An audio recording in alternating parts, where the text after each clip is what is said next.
ఎందుకు లేవండి? కొన్ని ధ్వంసం చేయబడి మనుషులు చేసిన ఆకృత్యాల వల్ల ఒకటే కాదు, ఈ కృష్ణానది పాయపోయింది కదా, నాగార్జున కొండ పాయ బారు టెంపుల్సే.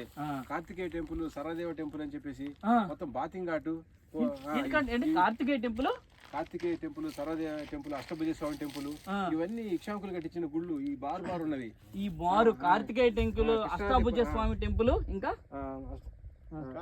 Karthikeya Swami temple, Ashtabhuja Swami temple, Ashtabhuja Swami temple, Kartikeya Swami temple, ఇంకో టెంపుల్ ఇక్షాంకుల పరిపాలనప్పుడు కట్టించిన గుళ్ళు చాలా, అవి కూడా చాలా పెద్ద గుళ్ళు. ఏంటండి ఈ వరుసన ఉండే గుళ్ళు. కృష్ణానది ఇట్లా బాగా వెళ్ళిపోయి సార్, స్ట్రైట్ గా ఉత్తరం వెళ్ళిపోయి, ఉత్తరం నుంచి సాగలకొండ, నాగార్జున కొండ మధ్య నుంచి మళ్ళీ అటు తూర్పు వైపు తిరిగి, ఇంకా అటు నుంచి అటు పైకి నందికొండ వెళ్ళిపోయేది అనమాట కృష్ణానది.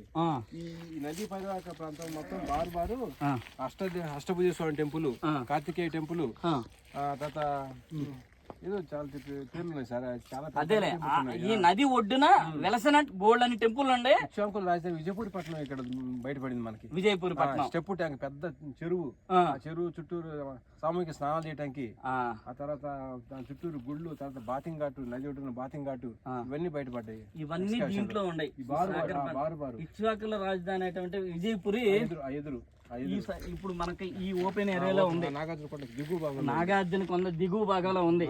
ఇప్పుడు నాకు అర్థమైందండి, ఇప్పుడు ఆ రాజధానికి సంబంధించి పెద్ద పెద్ద గుళ్ళన్నీ ఇక్కడ వెలిసినాయండి. అవునా?